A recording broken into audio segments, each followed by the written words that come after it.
That clock's a little slow on the wall. Oh, okay. Yeah. Let's go ahead and get started. I'm Chairman Thomas. I'd like to welcome everybody to tonight's December 6th, 2023 North Ogden City Planning Commission meeting. We'll begin our meeting by having an invocation or thought from Commissioner Webb, followed which being led in the Pledge of Allegiance by Vice Chairman Mason. Commissioner Webb.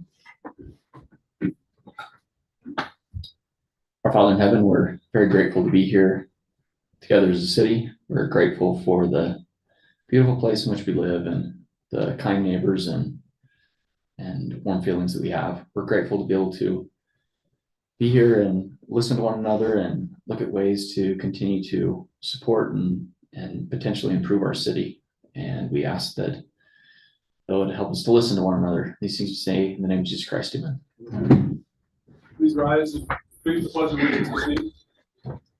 I pledge allegiance to the flag of the United States of America and to the republic for which it stands, one nation under God, indivisible, with liberty and justice for all.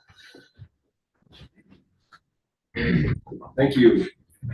We'll make note that Commissioner Barker is excused tonight. All others are in attendance. Do we have any ex parte communications or conflicts on the agenda with any commissioners tonight? All right, we'll open up to public comments. For if you're here for something that's not on the agenda, we'd love to hear from you.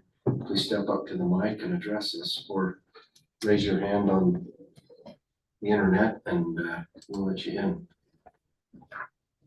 All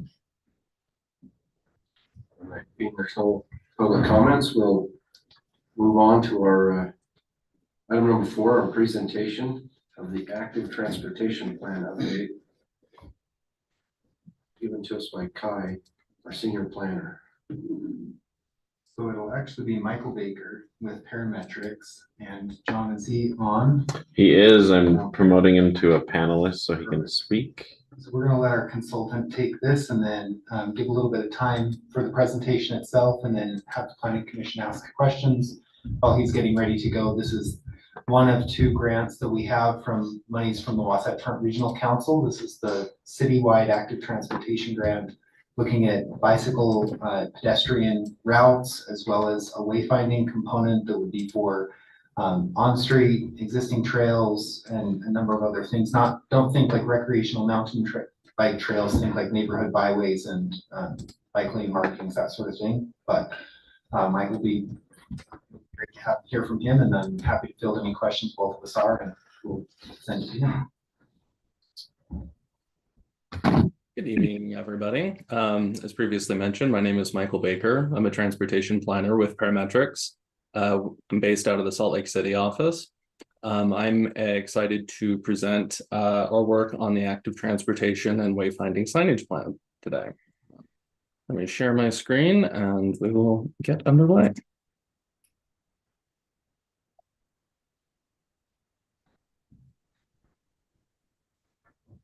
Okay. So a quick rundown of the scope of our work involves project management, identifying existing conditions, public outreach, and then the active transportation plan and the wayfinding signage plan are all kind of 2 parts of the greater whole that is this project. And also we will conclude this project with an implementing ordinance. To start out and guide all of our decisions in this plan, we worked with the members of the steering committee that were comprised of individuals from the city, from the Parks and Trails Committee, Wasatch Front Regional Council, Utah Department of Transportation, the school district, Trails Foundation of Northern Utah, as well as the health department. We worked together to identify the 4 sets of 4 goals and 4 goals underneath wayfinding and signage. So for the active transportation plan, we are aiming to create an active transportation network that serves both utilitarian and recreational trips. Just as a quick side note, you're going to hear active transportation a whole lot. And so whenever we say that, that's referring to both pedestrians as well as bicyclists, people that use mobility devices, scooters, e-bikes, pretty much anything that doesn't have a internal combustion engine. So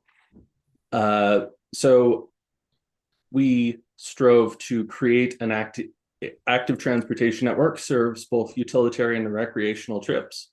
Wanted to create a safe and comfortable walking environment and routes that are accessible for people of all ages and abilities. Wanted to identify and preserve existing trail corridors, as well as create solutions that integrate nicely with the general plan growth and development goals and be consistent with the regional and statewide plans. For the wayfinding and signage plan, we aim to establish civic identity, to integrate the sidewalk and trail system, to help people understand and experience their entire city, kind of bridging over those divides, and also challenging notions of AT accessibility. Turns out things are a lot more closer than a lot of folks realized, and that was an insight that was courtesy of a member of our stakeholder committee. So we analyzed the existing conditions. We began by taking an inventory of the existing sidewalk network within North Ogden. At present, sidewalk network is inconsistent. Green lines on this map reflect sidewalks that are located on both sides of the street.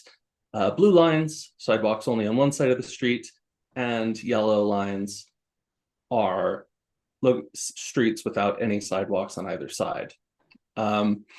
We noted that the southeast quadrant of the city has got the least sidewalk coverage, and where some of our projects will be addressing these gaps.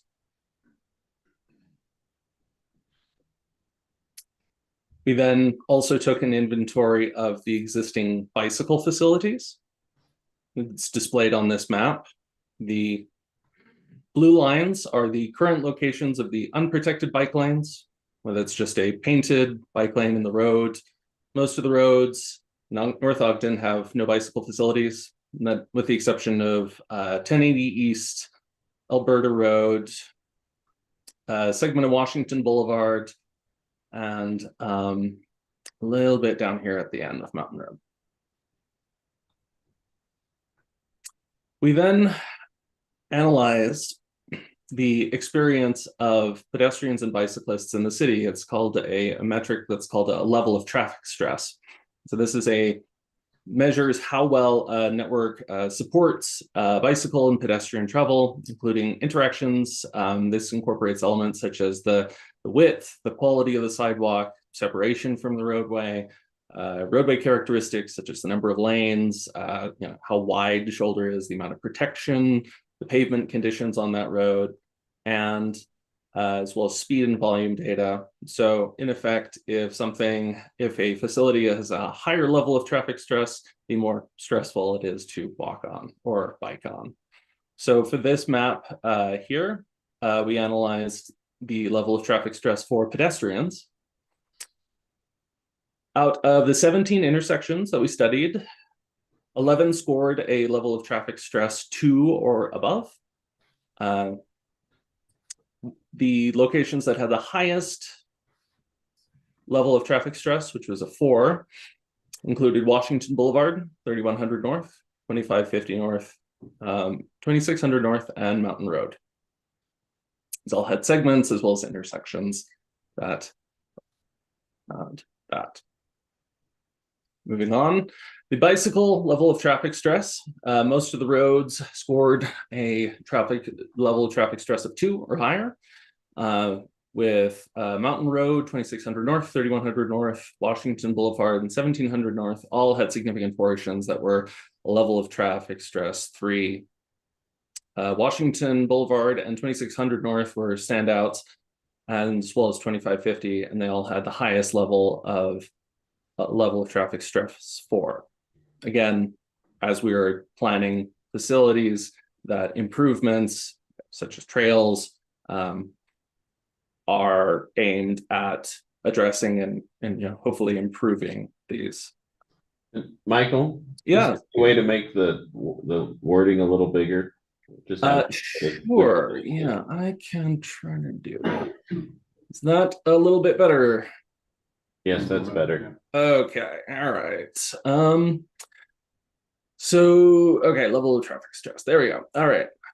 So we also looked at bicycle activity. This is derived from Strava. So these are folks that tend to be fairly proficient bicyclists. It's an app that's popular training for competitive cyclists as well as runners. But they can provide sort of a good example of a indicator species. Bicycle activity, despite the high level of traffic stress, Mountain Road, there was lots of bicycle activity. Other facilities with relatively high were Washington Boulevard, Alberta, 1050 East, 3100 North, 2750 North, and Canal Trail.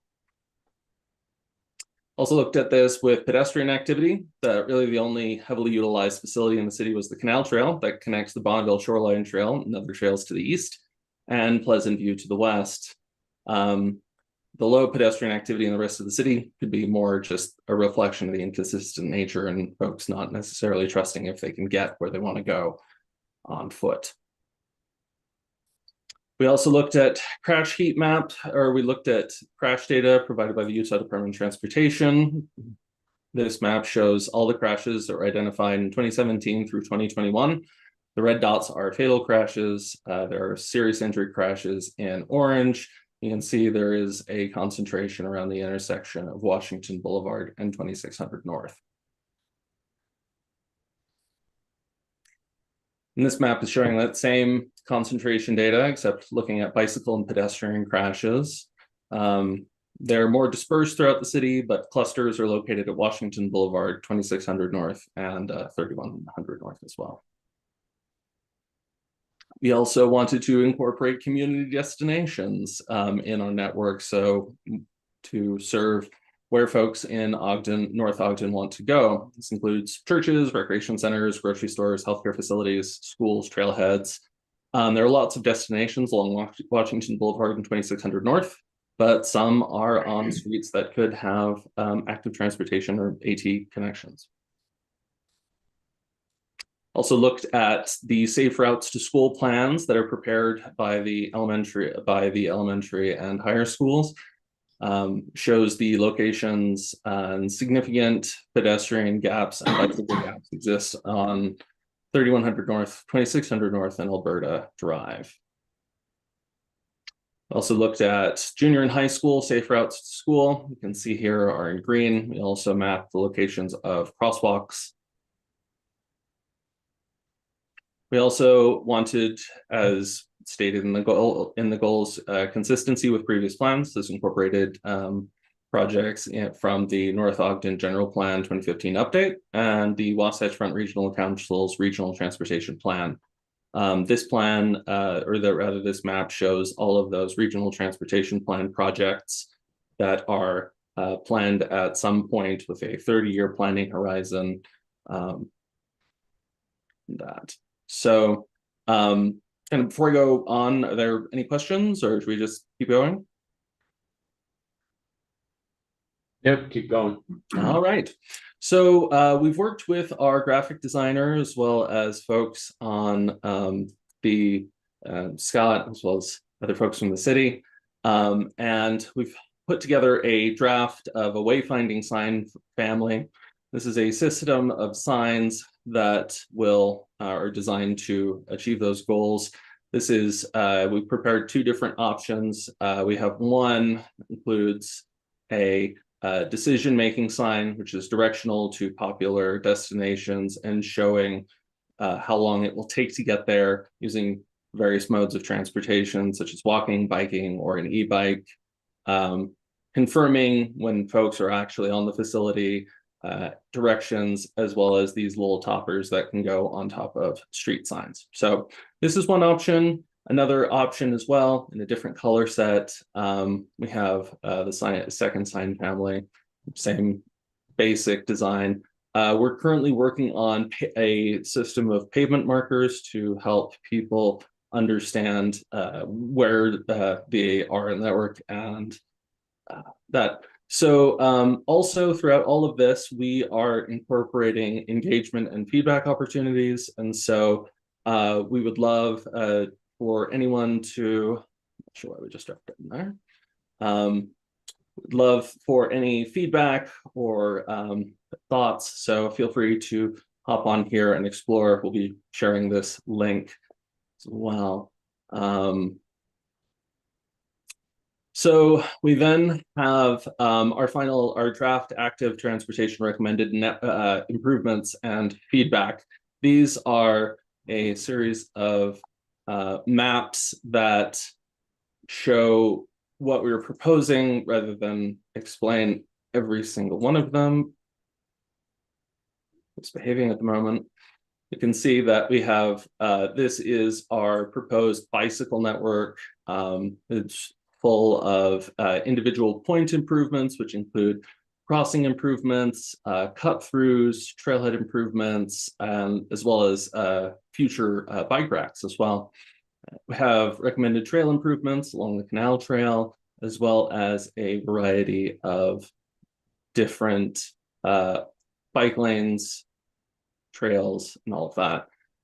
This information you can select and it will provide additional explanation in terms of the type of facility, it gives you an example of it. And finally, there's an interactive element where individual members of the public or viewers can ask questions or provide feedback on any of these facilities. And there are instructions and the ability to do this. Then we also have another map of our pedestrian improvements. This same setup as before. This is showing locations of significant destinations. We have our point improvements here, crossing improvements, cut-throughs, trailheads, trail improvements, and then we've identified locations where there are priority sidewalk gaps and priority local sidewalk gaps. As well as improving connections to transit and pedestrian improvements as well. Again, you can select this and select individual lines on this map and it will reveal additional information, and folks are encouraged to please, you can select and create points and submit feedback that way. So just to close things out, we're currently in between month 11 and 12 and the project process. We're in the midst of the active transportation plan. We have a draft of it. The wayfinding signage plan is going to be our focus, shifting a little bit additional forward.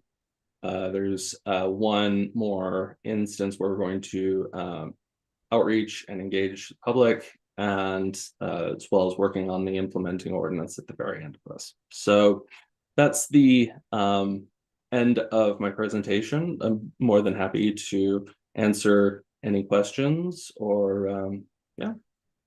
Thank you for your time. Thank you, Michael. Well done.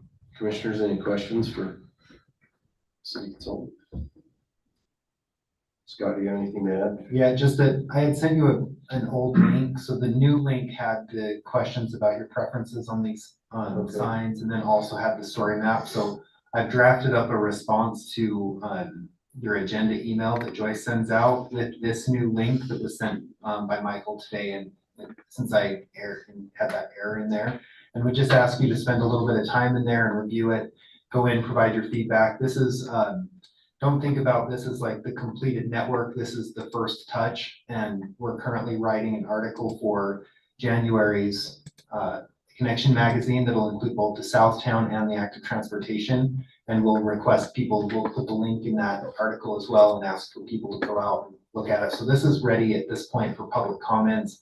We'll begin promoting it on Facebook and hopefully see if we can drive some comments to it. So, okay. I have one question. How much does this map planning take into consideration elevation changes? you know, you mentioned, the reason I thought about it is you mentioned the southeast coordinate or quadrant. And there's pretty significant elevation changes through there. I mean, it would be hard for people to kind of walk around and things like that. So, I mean, is that something that's part of this planning process? I assume that it is, but I just curiosity, because we've got a lot of elevation change in different areas throughout North Ogden. That was one element. It wasn't a primary driving factor in terms of deciding that. The steering committee, we went on a tour of the city and experienced a variety of facilities, and definitely experienced some of those grades as well. With sidewalks, those are generally important to have in locations kind of regardless of grade. It's a little bit different with bicycle facilities, as you want a facility that's protective and keeping folks away from traffic on those uphill portions. Yeah, I think that's great. There's a possibility in the future. I doubt it would happen, but kind of those road to nowhere things where it's like, prioritizing things, and we could create like something great, and it may or may not be used because of elevation change. There's ways to kind of manage that throughout the city and create flow, but I think that'll end up being a fairly significant factor for North Ogden for active transportation. Johnson, in response to that, when we did the bike tour, we actually were able to round up enough e-bikes to put everyone on an e-bike, and we did just under 9 miles around the city, and everybody had a great time. And one of our committee chair people on the Parks and Trails Committee, Sarah Lansing, reported back a few days later that after that tour, she realized how easy on her e-bike it was to traverse the city, and she had started attending other meetings on her e-bike and when the weather was permitting. And so on the wayfinding signage, we have how long it'll take you to get there by bike and walking and by some sort of like electrical means of transportation, because I also see a lot of kids on personal electrical scooters that they own, riding up and down the hill. So I think that will be a game changer, especially for North Ogden, because the grades are such a big deal. And then we're working right now on kind of mimicking some of that route tour on a kind of a test loop, I guess you would call it, that we're going to sign, and it would come from City Hall. Our test loop right now is City Hall up to the canal trail that's paved down 1050, and then sort of returns on a couple of neighborhood byways. And be interesting to see if some additional signage will drive any users in the springtime, and we'll hopefully put that out pretty quickly. So yeah, I mean, I think it would be huge actually to have that. I remember when I was a kid, how many bikes you would see at the old North Ogden pool by where North Ogden Elementary is now. I mean, it was crazy. Yeah, that was because 70s moms were just different. Yeah. They just sent their kids. Like, I know, just go, but- just here's 75 cents, you go to the church. I mean, that pool, it literally, not to like wax nostalgic, but I mean, they were taking like garbage cans of chlorine and pouring it in next to us as we spun it up, but you could touch somebody in the pool at all times. And there was a line like for the diving board, but there was, active transportation has a ton of history in this community, where I think it would be so easy to revive it with e-scooters. You see people out walking, they just need a place where they're not gonna slip and fall. Obviously the city's even look at the canal trail, like that thing is used a ton. Well, I think to that point, I think the rise of e-scooters and things like that are going to increase. I've been talking about that in here for a while. Yeah. And we need to be ready for it with wider sidewalks or bicycle lanes or something like that. So people don't get hit like they did the other night. Right, I mean, it's coming, whether we build for it or not. we'll take a look at these route maps and see if these are the routes that or that you remember using as a kid, or if they're the connections that make sense. That's really the feedback that we need. And we can only do so much driving around and looking at the city, but you all, you know it, and then our residents know it. So we'll put that information out and hopefully gather some feedback. Yeah, even places where we have vacant land, like I know I've said this one before, but that Monroe extension that backs into, whether it's Smith's or whether it's, a project that we're looking at down by the old Kings area that could potentially be, there's places where we still will create roads, and they could maybe even start out with a path and then move to a road if people start using them. But there's a lot of, because we have open space, there's still a lot of ways where we could create active transportation in a way that's very safe. And I loved the schools thing too, so. Anything else from Michael? Thank you.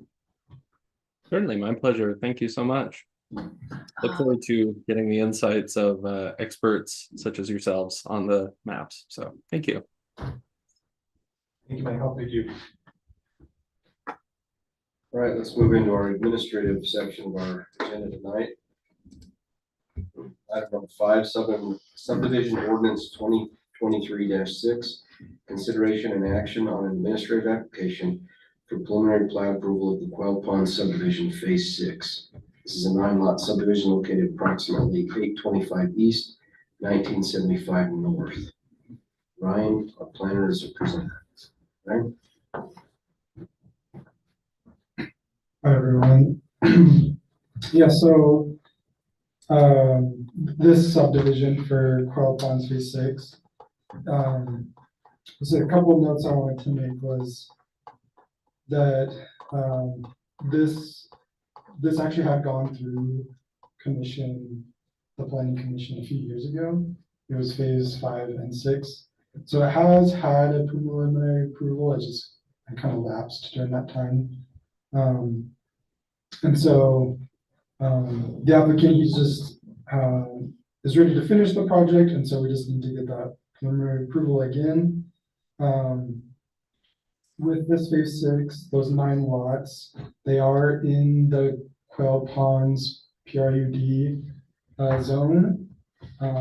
So basically, what I've done is I've just confirmed that the lot sizes meet all of those requirements, and that but yeah, lot sizes and the road widths, and everything looks good. So there was so yeah, comments from the staff would be favorable. And does lot 58 have enough frontage? Yes. Okay. Yeah, that was a concern on the prior TRC comments, but measuring it would meet that frontage requirement. Any real substantive changes from the first time that it was approved from? No, no. Thank you, Brian. There's one note in the engineer's letter, and I'm sure Carson has read this, but because this is tied to phase 5 of Quail Ponds, there's some improvements that are pending in phase 5 that the engineer's letter is recommending holding final plat approval until those items are cleared, essentially. And so we're not kind of like stacking new items on top of old.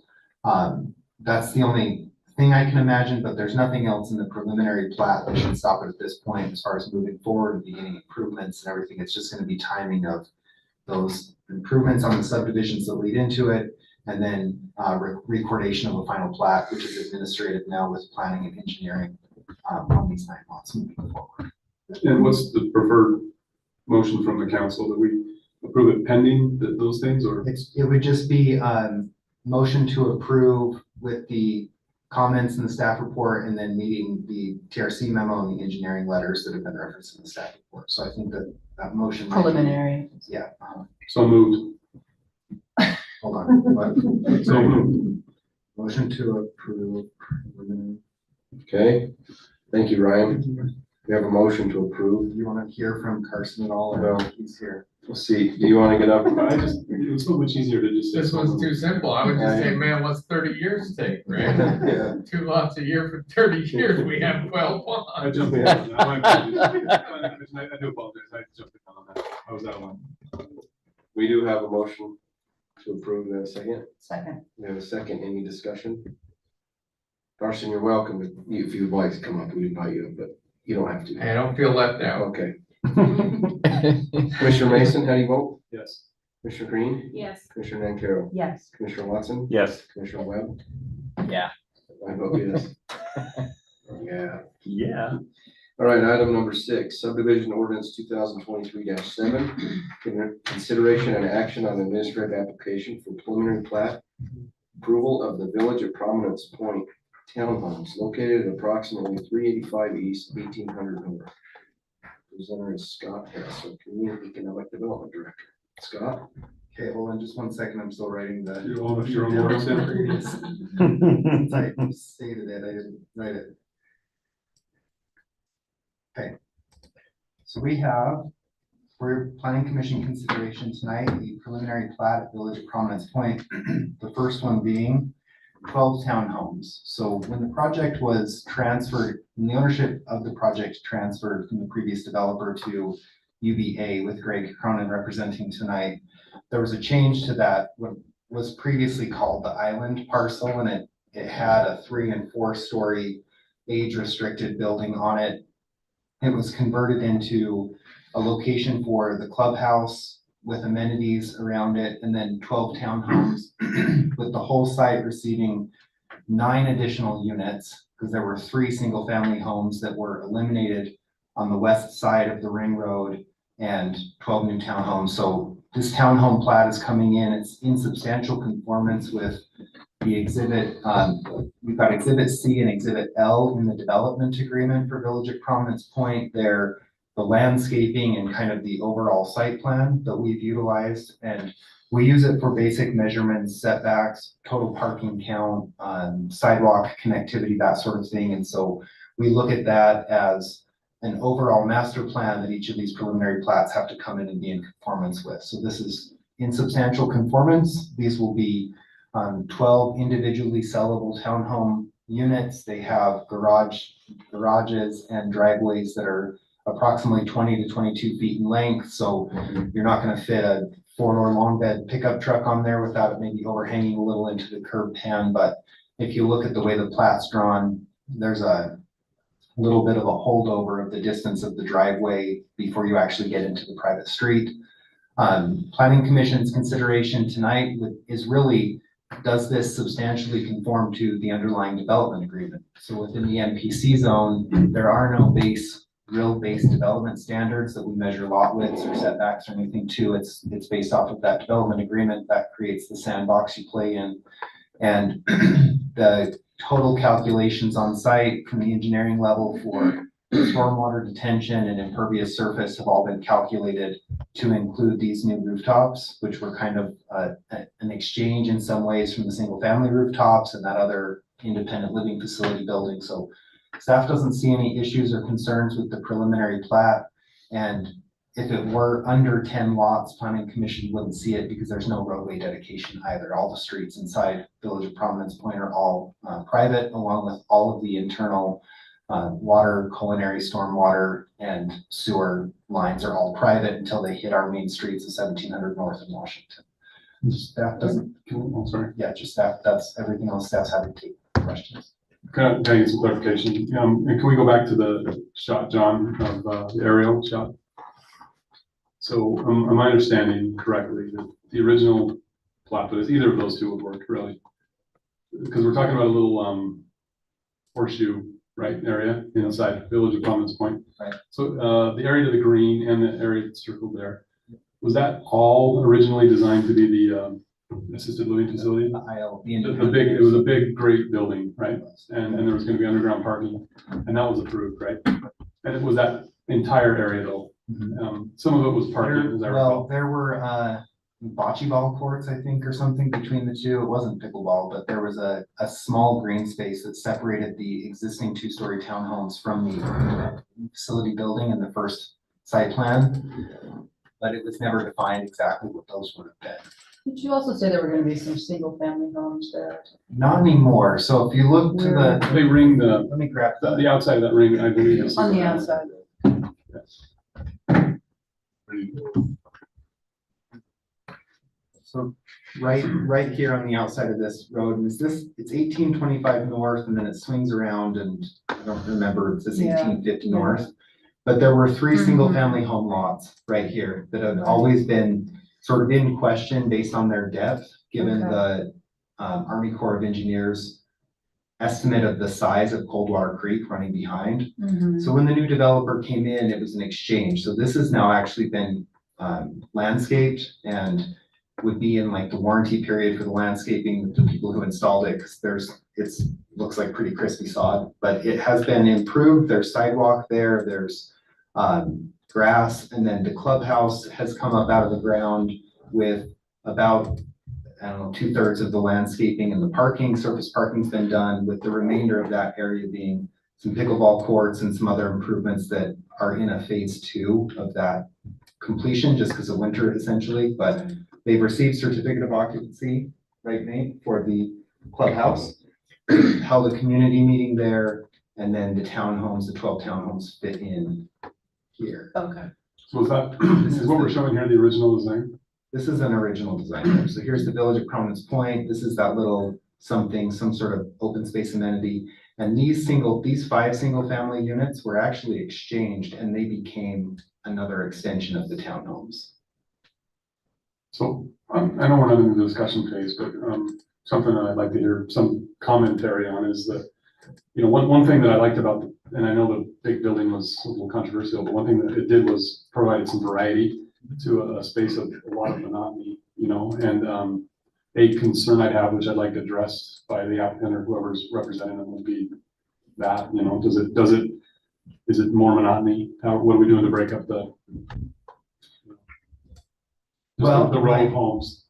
My response would be, they're still in the new project. What they did with those 68 ILF independent living facility units is they put them into the apartment area with 4-story podium buildings. So you'll end up with buildings that the overall height is within just a few feet of each other of the 3-story buildings with the peaked roofs.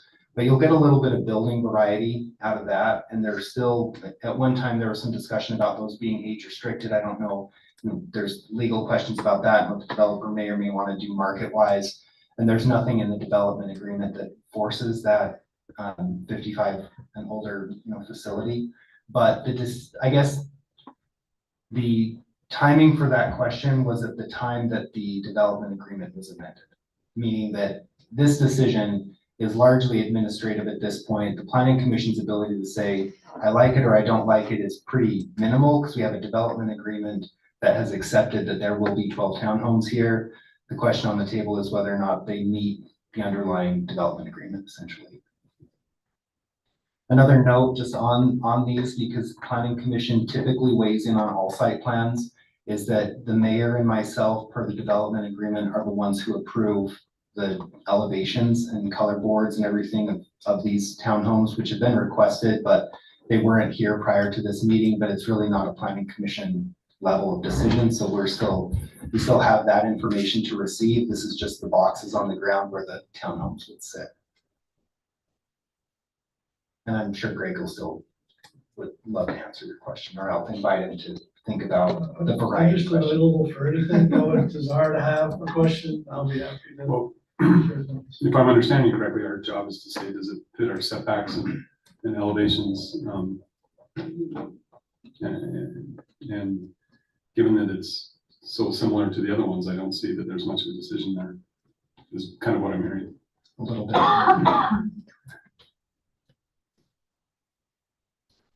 And the developer, Greg Cronin from UVA, is here to represent the project for this one and the next item if you have any questions for him. Okay. Would you like to address us? I'm There just, may be a couple questions. Step up to the I'm podium. just happy to be available. So, State your name and address. yeah, Greg Cronin, here with UVA. I've seen you a couple times through the year as we've been getting it sorted out so we can actually move forward, which has been a lot of the part of this takeover of this particular project. But I'm available with UVA, master developer for the area. So for any questions y'all might have, or whatever I can do to help. So. Any questions for the applicant? Pretty straightforward. Yeah, I would think the residents around there would be thrilled with this alternative rather than the Well, I big think they're building thrilled there. that the clubhouse is. Well, I mean, I don't know if it's a question or not, it's a statement to each other, but you did ask a question about kind of the overall design, but this was talked about in the original beginning, and it was either going to be a 3 to 4 story edifice that basically took the entire circle, where nobody would see anything except a big building out the front door. There are residents who still don't want to see anything, they'd love to have a blank park, which I appreciate that opinion, but we did reduce it from that edifice to, some 2 6-unit townhomes that will be spaced and similar to the others around it. But it did open up net more ground space, green space, and areas to use for the community. So it was for that particular area of the community amongst the townhouses and the patio homes. So it was a net gain of green spaces and open areas, and kind of, I think it broke up the huge wall that would have been in the front or in the circle, as I remember. So. Yeah, just a comment too. It's nice to see some activity down there. It's nice to see that there's things happening, and we hope that everybody can kind of come together and figure out how to make it the best possible thing, but it really is nice to see things happening. Yeah, and we're grateful that it is, and we had the meeting we had almost 60 residences of the 100 and something represented, probably the largest meeting I've been to at the new clubhouse. We received over 28 comments that we fielded that have been sent to me formally that we've been processing. And while some of them may not think they're being attended to quite yet, we're actively attending to them. And so we're in that process. And so February 1st, we'll be having another meeting in which we'll be in the same clubhouse, except we'll have all the amenities, the furniture, the weight room, and all that will be done. And then we'll confirm our specific amenities that are going to go around it. We talked about pickleball and some things. Someone said, well, you're not going to do pickleball. Well, no, we are. I mean, we didn't have to. The DA didn't require us, but we went from bocce ball to some pickleball and a playground area. We've got younger families in there. I know you hear from some of the residents here and there, but it was nice to have that sampling of 60 and not 3 or 4. And so we feel like we're balancing our response. That's a process, but we're actively engaged in doing something. So we'll do our best to. Hard to dig out of a hole too. Hard Well, to dig out of an emotional hole of. And it's hard for those that have lived there, and respectfully so. I mean, For sure. the last thing I want is anyone, they came out to council meeting a couple weeks ago. I wasn't here, but I took time Friday night and actually watched the entire comments that were presented by everybody that came, that were the results of our meeting. I knew that it would be 100% successful. There'd be people who would still have. I mean, we do have a couple of things that we're moving around and changing within the development that we have privy to do. But the net effect is they will receive greater parks, greater green space, greater open areas. There'll be fewer buildings. There'll be, it's the net project, I think, will be an enhancement. But it's a journey, and there's patience on both sides, and I hope we can continue there. So I hope that's helpful information, and I'm happy to answer. Thanks for fielding all those comments back to residents. I think that's a huge part of this. That's and I know it's a lot of work. Yeah, our February 1st meeting, we'll be inviting everyone back. Yeah. And I know some of them didn't like that. We're not here to answer questions tonight. We're here to field questions, because if we don't, we'll end up with 4 questions and we'll never get through a meeting like this. But we fielded 28 unique questions, of which there's about 5 commonalities within them. And so we were able to identify really, the internet issue. We're actively pursuing an avenue to get out of that for everybody, and it's very expensive. We're actually employing a process towards that. I know that's been heard by people. And we've got some issues with, giving the voice to the patio homes and the townhomes that have been there. So we're looking at fielding. We had 3 so far nominees from the 60 that we got of people they would like to have represent them. So we're looking to invite them to our February 1 meeting, and then we'll give them a path to organize kind of a group that they can communicate to us on a regular basis. And so that we'll cut out that non-communication gap. But we wanted to get to the point of opening the clubhouse so we could have a formal place there to meet. And I know a lot of people they're like, well, you haven't done anything, Well, to meet in a library somewhere wasn't going to be, we wanted it sooner too, but it just didn't get here until we could finally get a common place to call their own. So thank you. Could you comment briefly on how parking and snow removal has been in the area? And from your perspective? Actually, we just went over that with the HOA management company and everything, but snow removal last year was atrocious, like everyone expected, with $27,000 budget and $59,000 actual. When you look at the budget, that's their financial. I was more. That's what I'm headed. That's what I'm headed. So as we reviewed it, as we got alarmed, like, okay, what are we gonna do this year? But, we've looked at snow contractors, we changed to one that the homeowner, company recommends a little bit better to come in and be more responsive. So we're trying to just be attentive to it. We manage multiple projects, so that's all I can say right now is we're being attentive. We know it's coming. We're trying to prepare for that. And then What would the residents say if I asked them how parking is? parking right now, they'd say terrible because we haven't offered any more Well, actually, I have 2 residents that have thanked us for the parking spots around the clubhouse. We added, how many parking spots are there? 12, 14, 15, 16, 17? 17 or 18? So we put those around the clubhouse because we put where the 3-lot subdivision is. I don't want to leave the mic because people are doing it, I don't have a pointer. But, and please let me know if you don't want any more information. I mean, that's on y'all's time, but right here, we added parking right here and where these 3 lots were. We put a strip of parking right there. We put parking on this side over here that will service the clubhouse area and the playground area right here. And we put parking all on this side that services the clubhouse so that there was some guest parking when people would come to clubhouse events. But for the time that that clubhouse is just used as a neighborhood amenity, those will never be occupied by a bunch of people coming to a clubhouse. But it was meant to be some overflow parking. And I know that there's some, people who have started parking over there a little bit. Now the management of it is our next layer. And that is, we've talked to our management company about how will we actually, manage the parking. We're not new to this as far as HOAs and managing parking, but a lot of it is a matter of the respect of the residents for each other, for its rules.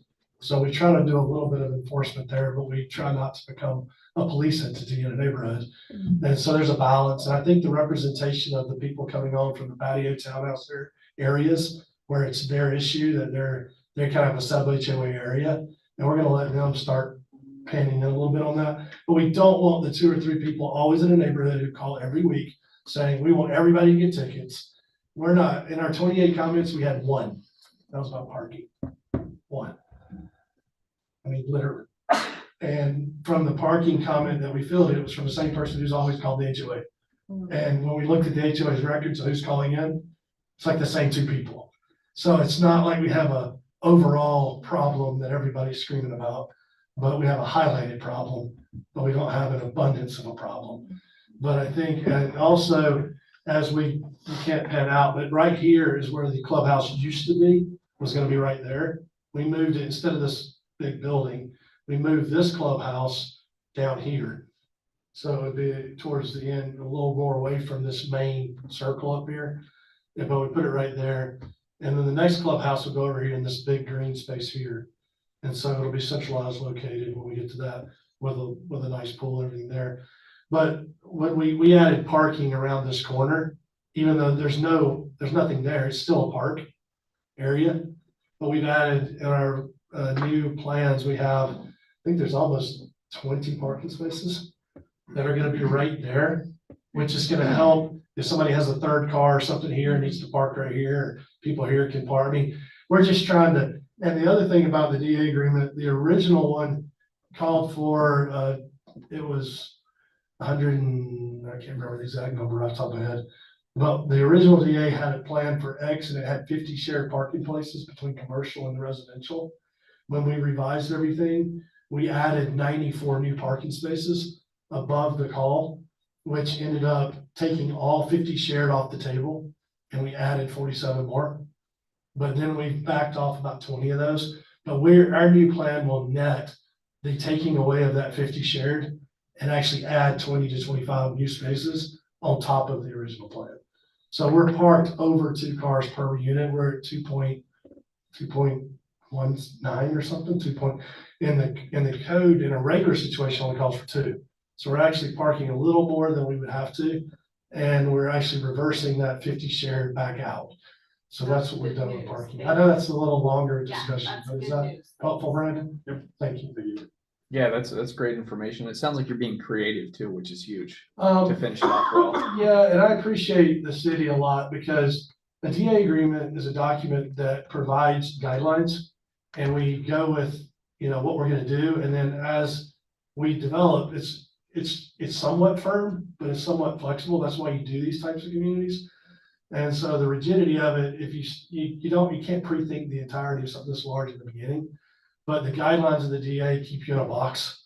And the city's kept us in our box, thank you, Scott, within those agreements. But yet, when we change things around, some people who saw something previous are like, well, you changed it. Well, it's still within the confines of what we're required to do. But we think overall, we truly have net enhanced this. It's not gonna look like 28 apartment buildings, all with little alleys between them. You're gonna end up with 12 to 14, nicer buildings with bigger spaces, and it's gonna be a little more pleasant, I believe. I think that's a big change. That's positive. So that's kind of our progression towards something to deliver. Commercialized, do you want an update? I mean, just, That's the next agenda item, so we'll get to that. okay, because you want me to bring up, yes, you want me to come We need to again? vote on this. Let one me do first. that, We'll and have call you me up when you want me. Thank you. Any other discussion on these? You didn't have, for other comments. No, that's true. If anybody from the public would like to address us, we ask that you come up at this time for this item. Grab my phone here. Sorry about that. Sandy Cochran, I'm a North Ogden resident. I'm a resident of Village at Prominence Point, and my front door actually faces the empty lots where these 12 townhouses are gonna get built. And I can only speak for myself and the people I have spoken with in the community. We're extremely grateful that that huge monstrosity that was gonna be there is gone. I mean, that was just worrying a lot of people. So we're really grateful that they've made the changes they have. The concern that I have right now is, so last winter, there were several townhouse buildings that had freezing in the gutters and the downspouts, and it caused the water to pool on our front porches, on the walkways. I mean, some people couldn't get out of their units without walking on solid ice. And we called our HOA, they sent someone out, they tried to just bust up the ice and deal with it as best they could, but they told us that in the spring, they would put heat tape along everywhere up there to take care of the problem. That wasn't done in the spring, and my concern now is these new townhouses being built so close to the existing ones. The reason the ice is that way is because they're all so close, the sun is not able to melt anything there. And my concern is that this is gonna block what little bit of afternoon or early evening sun that my unit gets. And we can complain to the HOA, we don't often get answers from them though, so I want this addressed before winter's here, completely, and we've got the same problem again. But other than that, the parking is a lot better.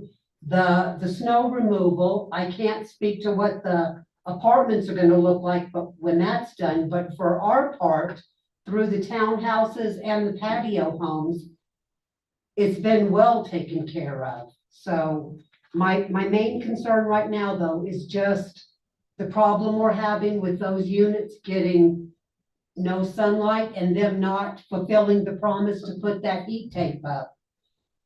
And with these new units, originally, when it was presented to the council, it was described as 2-unit townhouses. And I called the city later on, you can confirm this for me, Scott. I called the city to make sure that what I heard was 2-story units, and I was told, yes, that's what it is. Not a mixture of 2 and 3, not 3-story, all 2-story units.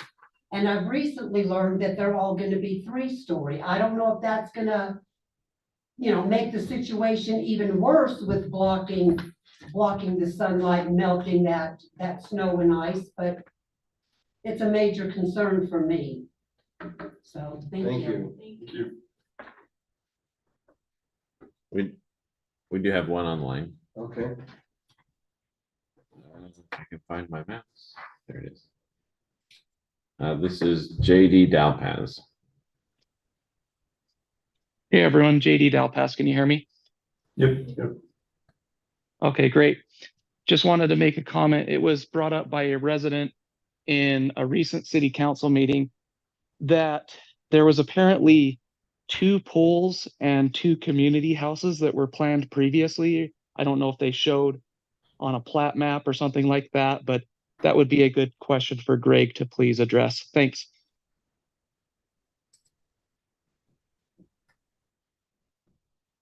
Okay.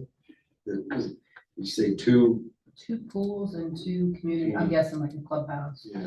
Community. you mentioned the 2 clubhouses. I don't know about the pool, but for us, following this, I guess if you would like to come up now and, well, do we have any other public?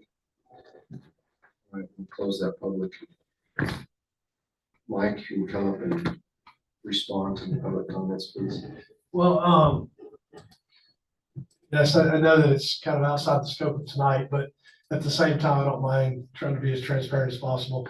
At the neighborhood meeting, which the mayor was present as well as him, and others were there, we did mention that we have assessed and looked at this, and the DA agreement calls for 2 clubhouses, and for a pool, it does not, it's not requiring us to put in any specific amenities. It's just you have to have amenities, and we have some guidelines, which is 2 clubhouses, but the original exhibit, in fact, it's right here. Where's my thing again? In fact, and I sent an actual formal response to the city council based on comments of the community the other night, but it included this, so I don't mind sharing. But right here, you'll see that little sketch of a pool. You'll see a clubhouse. Okay, it used to have a big edifice of a building there. Okay, well, naturally, if we came in and we kind of went through and redesigned everything, came in for general approval within the, for us to do this, we sketched that. It's a landscape drawing. Well, we sketched that. We put a couple pickleballs in the playground, and we had a couple of other pickleballs that aren't on this now that we put on another version that we're looking at. But a lot of those amenities are fluid. We just have to meet the DA agreement at some point. They can't let us have COs to open our buildings unless we've met a certain amenity threshold. But it does not tie us to a specific drawing that's an exhibit to the DA. It's kind of, we have a written rules we have to go by. But then we can be flexible within those rules as long as we hit them. So just as we changed these from from homes to a park, well, that was a change, but it was requested by the city, Well, there's changes that happen throughout this, and in that we negotiate kind of what we're going to do. And there was never a negotiation to add a specific permanent pool anywhere. It was just, we were to do this in exchange for a few units to put here and to move the apartments and all out here. And we wanted to shrink the building count down. It's really all generally positive stuff that everybody's like, okay, yeah, we'll be happy to exchange that. We all want it. So, but this, if I were a resident and I saw this, and then the original literature had 2 clubhouses and 2 pools, but it wasn't here. It was a clubhouse right there with a pool beside it. And there was another clubhouse way up here by the apartments at the front edge of the development. And so this one was up here near the commercial area, kind of out of the way.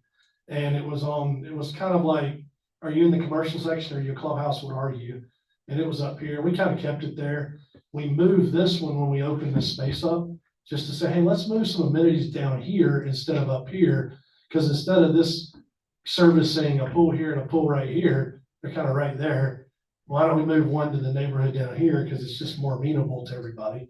So we moved the clubhouse down here. We moved some amenities. We didn't know exactly which ones, so we sketched it. Will there be a pool? Sorry. There has to be a pool and there has to be 2 clubhouses. That's the rule. And so we had a pool. You can see it right there. There's a pool and there's a clubhouse, and there's a pool and there's a clubhouse. So if you looked at this as an exhibit, and you were like, hey, well, there's 2 pools, 2 clubhouses. Well, 2 clubhouses are DA required. We got to do that. We're going to have 2 clubhouses. But we didn't have pickleball courts in the initial exhibit that all of them were showed. There was no pickleball. There was a bocce court back here. You remember that? Well, everybody's happier to have 2 pickleball courts now because it's the thing that's more amenable to everybody. And you can do it for old, young. You use it for multi-purpose. So we made that change. And then we decided we wanted a playground back here so that when the kids were going around, they could come back here and play kind of out of the area. And this was whether we put a pool here or not, or whether we put the pool in the pool. Then we looked at it and we started going through the cost of this pool together. Pools are the most expensive thing for HOAs to maintain throughout life. Okay, they're the most problematic situational things. And if you just build 2 of them, you have double the expense for the community. So we had a small one back here. We had kind of a small one here. And we're like, well, you know what? Let's take this, and we're now proposing to the city that we move this clubhouse arrangement to right here, so that we make a central area.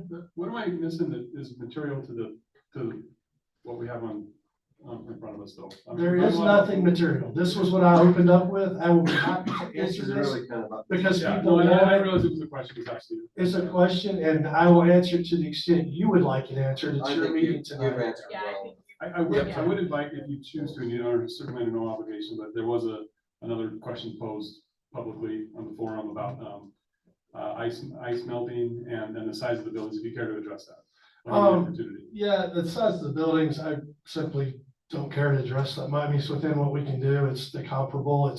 They're 2 stories. It's a garage on the first, I mean, they're so narrow, you gotta put a garage on the first floor. So if you're gonna try to do a house with a single garage, you know, and it's only so many feet wide, you know, rather than go take up that whole area and put them wider to leave the clubhouse area and the amenity area and make it kind of fit the footprints of the other ones likened to it. They need to be likened to these right here. And they're 3-story. I mean, they have a third story height to them. And so these are fitting within the neighborhood. That's what I'd like to address about the height.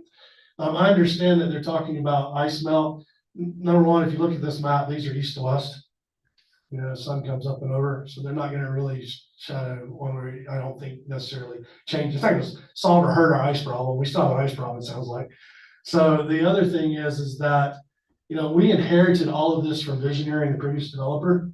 And it's been built for well past the warranty period. We're literally putting a clubhouse back there and we're paying for it, like in giving it to an HOA. Like it was just part of, it's in there, it needs to be delivered, but it should have come out of the lot sales for everybody back there. We're just coming in and made that a negotiation that will take care of that because the previous developer didn't. So we kind of did that. But the ice melt question is one that, number one, I'm grateful to have another detailed explanation tonight. I haven't got that detail from my HOA management team, so thank you, I have that.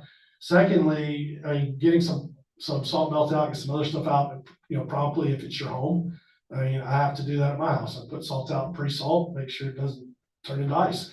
I mean, I have to manage my own townhouse, and I have areas that would do the same thing if I didn't do that. I do not know the extent of the problem. I had not physically looked at it. After hearing this tonight, I was just opening my book to write my note. We'll have it looked at, we'll watch it. And what that'll be is a HOA, master HOA looking at, because it's maintenance of the properties that have already been built over a year. And if there's a defect, you know, in its design, you know, we'll try to attend to that in a very cost-effective way. And being the developer that's in there right now, we will lend all of our resources while we're there constructing and doing everything. We've already torn out and taken care of a couple different things that were there. And there's no cost billed to the HOA. It's just part of, we're out here, we've got the equipment, we're tearing out 14 feet, let's tear out 20 and just put it back because it fixes the problem. So we're just continuing to attend to what's around our construction areas in the main roads. And then the city actually made us back here, not, let's say make us, we're gonna do it anyway, but where we did these townhouses, we had to tie into sewer out here in the road and we just did a little strip. But at that point, we could have just patched the strip, but it would have been looked like little zebra stripes. It would have been functional fine, but the city had us repave that whole area. So we ground it out, repaved it. And so anywhere we are, we're putting things back, you know, and we're to, so I hope that helps. But thank you for the attention to it and thank you for bringing it up again in more detail. So, Thank you. all right. Any more discussion? So to be clear, just because I know lots transpired, the only question we're answering, right, is if this conforms to This the is- the agreement was already on the This table. is for the preliminary plat of these 9 units. Mhm. It's on the updated Well, development agreement. Wow. It sounds like, as was clarified Sorry, I earlier, read 9 months on that. are these the appropriate setbacks for this type of dwelling? These are the kind of questions we're addressing, right? Are these the appropriate setbacks? Is there anything safety wise, you know, that has been brought before us that would cause us to have concerns? I don't see anything. There was obviously some design issues and stuff that were brought forward, but I don't see that as a fundamental part of the building structure rather than the maintenance and things like that that could be addressed. So I have no concerns myself. Given that the overall design is favorable also, I think, from the 100% of the residents in the area that voiced their opinion. You know, they would prefer this to what we previously approved. I'd go ahead and move that we approve this item. I'll second that. Okay, we have a motion and a second. Any other discussion?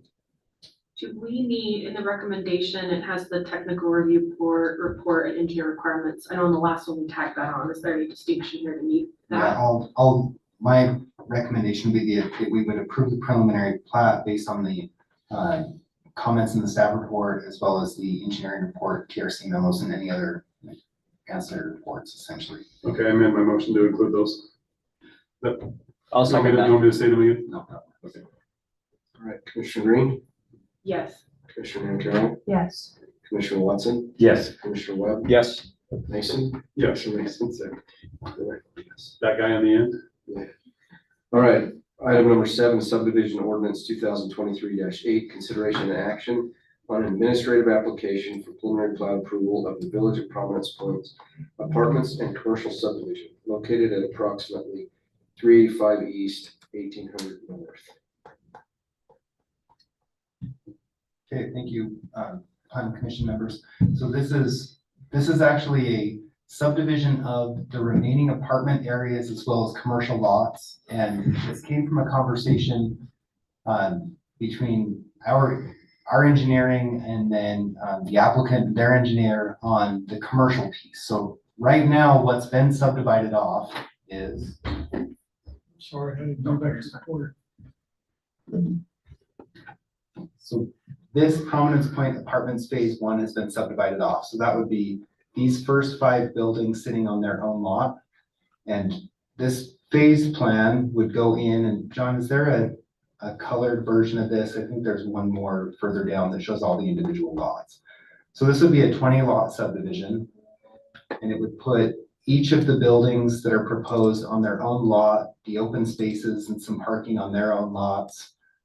It center line follows the roads and some of the parking, but what it does is it allows for, in commercial lending, the cost of the land as well as the cost of the improvement to be included in one building. This commercial area, which has been approved inside plan by City Council per the development agreement, is a drive-through building, and it's just south of the car wash, would have been part of the remainder subdivision. So meaning that that one lot would have been kind of allocated that land value for the entire land and could have gone back and parceled off just a single lot, but developer chose to actually look at this from a more global standpoint and take care of this from the, right now, and then they'll come back and each of these phases, as they're taken down, can do final plat approvals on each individual phase as it goes, depending on the timing there. And like Quail Ponds, that lasts a year and then they get another extension. So it's possible you'll see this again in a preliminary plat phase in the future, but for now, it just sort of individually sets up these remaining 20 lots in the buildings and what their improvements will look like. Does this change any of the private road versus public road aspects of inside there? No, everything will remain public here. There is, right now, as Greg had alluded to, there's been a request to the city on some changes of the parking, what's underground versus street parking. So there are some potential changes in the lot shapes of these, depending on how that approval comes down. That's, right now, we're looking at it as an administrative approval. It's less than 5% of the land area. So by MPC code, the mayor and myself can make that decision. We've had a few conversations about it and we'll make that determination, get it back to Greg. So it's likely you'll see some changes, especially to the southern portion of this, as that parking potentially changes and might come out from underground and to the surface level. But otherwise, everything is still private. You're not dedicating any roadways. These lots are really just for the benefit of each individual building as they go out and get financing. We're not looking at any buildings or any of that. This is simply just putting a lot under future locations of buildings. It is, yeah. And you're just carving the land up in ways that will make it a little more streamlined in the future to go out. And if this had already been a lot, then they could have sold it they could have final platted that phase as a lot and sold it to a commercial interest really quickly, as opposed to it's still part of 14 acres. And now we need to spend the time in engineering to. Can you confirm anyone or clarify to me what happens to the development agreement on that lot when if that happens? It's no different. It's just like the development agreement. And now, you have each of these townhomes is all individually owned, but that doesn't amend or change any of the underlying development agreement issues. Thank you. Thanks. Before we ask the applicant to come up, is there any questions for the applicant? This one seems pretty straightforward, so. Okay. Well, absent of that, we would ask if any public have any questions on this or a comment, I guess, not questions. Anybody online, John? No raised hands. Okay. Any discussion further? There's no questions from, I entertain a motion. Well, I guess I do have one question. How does the creation of, are we not creating a subdivision here? So how is that administrative? Subdivisions are administrative. Okay. Quail Ponds is administrative, and so. I'm not the best planning commissioner. I never said I was. It's not a rezone, it's Yeah, not no. Okay. The hard part about development agreement adjustment, any of that stuff, it's simply just Not the worst. changing 14 acres is one piece. Okay. I was thinking we had to make recommendations to the city council on this. It sounds like we don't know. You are the deciding, you're the land use authority on subdivisions. The hard part about this one compared to Quail Ponds, for instance, Quail Ponds, it makes more sense because you're dedicating roadway. So you're accepting roadway dedication as the land use authority, and then you're creating individually sellable lots. In this case, you are technically creating individually sellable lots. So UBA could go out and sell some of these lots to an apartment builder, the way that Jack Barrett had sold land and interest to Visionary Homes to construct those townhomes. The difference being he sold those little townhome boxes that were created through the subdivision process at this part. So it just looks a little different because the lot lines all butt right up against each other. Again, the setbacks in the MPC zone are not expressly described. So we use these site plans and exhibit Ls. And now our building official who's here in the room has 2 commercial buildings that have actually hit the ground. So we'll use those for essentially all future buildings as they get built. We start to measure off of them and make sure that they match the site plan and you don't have buildings shifting around the site. But those, as they relate to like side yard setbacks in these individual lots, are relatively arbitrary. They don't really mean a whole lot because it's the underlying development agreement that establishes all of those setbacks, more meaning the spacing between the buildings. And it's the building department verifying that, not us. It is. It's building department, and Nate and I work really closely on those, which is great. Okay.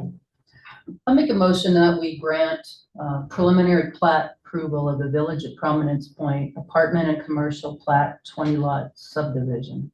The approval is subject to the requirements of the Village at Prominence Point development agreement, the city engineer's requirements, and any previous technical review committee reports and the staff report.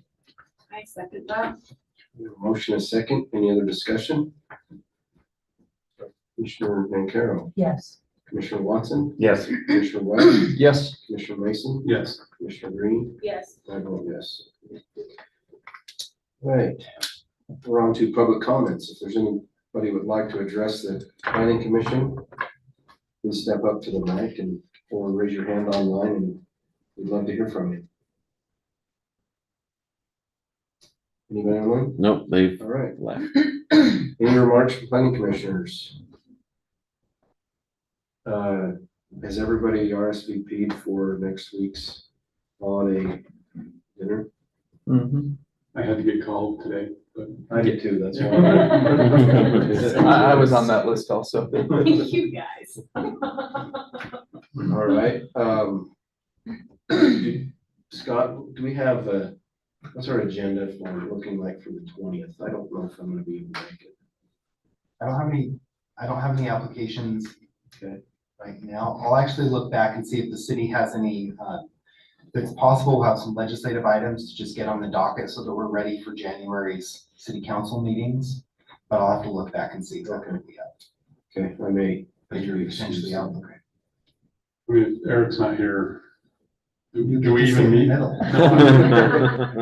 All right, I disclosed I'm not the best.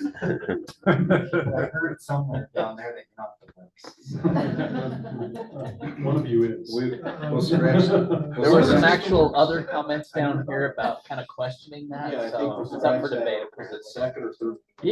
I'm not gonna make Third that longest motion. tenured planning commissioner asked who we had authority. Oh, you haven't asked if I- All right, let's move on. Scott, Community Economic Development, any reporter? Yep, so Scott Parker's tenure, planning commission, his current term ends January 31st. So we do have the application out there. If you go to northarkansascity.com, under apply for a job, the planning commission notice is there. So please share that with folks around the city that Has he expressed interest in returning? he has expressed to me, he verbally said he's not going to reapply, but you never know. Maybe that his mind changes there. So the mayor makes those appointments and that would be ready for the first meeting in February, pending the 1 hour training that the state requires us to do with new planning commission members. But please share that around and promote that, since you all sit on here. Let's continue to get residents who are interested. And for everyone's information, the new person will be the worst planning commissioner. Yes. You sure? I'll move up a slot. I don't have anything else. Nothing else? Are you having halibut, chicken, or primary veggie plan? Veggie plan. That was a new option, man. Yeah. Timberline. All right. John, do you have anything for us? Just by way of information, you might remember the Shauna Flinders subdivision up across from the skate park. That's going back to the council. They had tabled it. And the applicant has come and said, oh, let's talk about that again. So that'll be next week at the council. That's the one where they Wanted to build some townhouses. wanted to build some townhouses. The neighbors Right across came. from the park. Yeah, the neighbors came and said, no, please don't. They said the same thing at the council, and the council said, well, let's think about it. And Okay. yeah, so that's coming back next week. And anything else exciting you're doing next week? Yeah, next week, Woodfield Farms, which is south of 1700 north between 6th East and Future Monroe, 700 or 700 East, right in that area, is coming back for phase 6, but they're changing it from standard like 8,000 to 10,000 square foot lots to a cottage courtyard scenario. So there's some rear loaded garage homes that sit not exactly how Cherry Springs villas sit, but something that's a little bit more of a mixed housing component. And before they spend the money on subdivision, rezoning, we're probably going to have to develop a zone. I don't know that it perfectly fits in the PUD zone. They're going to get kind of a consideration of council. So this will be work session. It's not a true work session, but they'll be workshopped with the council next week. So it might be something interesting if you have a chance to listen in to that meeting, since that will ultimately, the decision that they send or kind of the direction they give, it'll ultimately come back to planning commission and you'll be seeing it. Well, interesting that they go to the city council before they bring it to us. Yeah, it's a legislative, it'll start as a legislative decision. So they're looking at the ultimate decision-making body there to get their feeling, similar to John Hanson Group did this with the Century Farms, the townhomes projects. They kind of went forward to the council first to consider, will you rezone me to this level of zoning? And they said no. And then they kind of backed the project down until they got a more favorable, like, thumb in the wind of what the legislative decision making would do. And then they'll run that through. So my guess is that that'll go through a full entitlement process of legislative, like the rezone, and then they'll come back for you. My concern with that process, and I understand their motives for it, my concern with that process is, think about it from the applicant's perspective. Hey, I go to city council, they give me a head nod on this. It comes to planning commission, we voice some concerns, we maybe don't even recommend it. It still goes to the city council. They'll likely just repeat what they initially said, and I feel like we're just pointless at that point. And I feel like we give those issues more attention than the city does. I mean, by design, right? They see it for 15 seconds, we throw it out here for an hour and a half. And anyway, just a comment on it. I don't have a solution that's better. I can encourage Brock to come back and show you the plan. He's been working on it for the last year and a half, and so we've seen several iterations of it as it's come through. It's compelling from a housing variety standpoint. I think it'll be interesting down there, and with current costs, some of the shared wall construction that they're contemplating is just going to drive down the cost of each individual unit. But it'll be interesting to see what the council says and what the legislative looks like for net density. It's a slight net density increase, not a huge net density increase, and they're providing some open spaces that would be HOA maintained, so be interesting to see. And- Worth your time. And to Scott's point, part of the process will be a consideration of creating a new zone. And that would come from this group. Well, the recommendations, and then my point to that is we're only just words anyway, with our recommendations and stuff, but. Just if words? It's being reviewed by the same body at the beginning and the end, and we sit in the middle, what are we? But just a bunch of words. And finally, you want to. Power of the pen. Legislative process. Well, but I do think that, especially in our city, I know that sometimes there's been some frustration because they don't follow your recommendation, but I think that on this type of thing, it's actually helpful for the council to say, well, I think what they'll probably say is, well, we would consider that if, and then they leave the if as the blank for this group, the staff and them to fill in the process. And so, but I do know that there's been some frustration because there have been other projects that start out as a council really wants this, so planning commission, do your motions. And I don't see that one I'm not going this super way. emotionally charged about that, just a few comments. Yeah. So. All right, anything else, John? No, Motion to adjourn, There's a Jazz game, so moved. all in favor?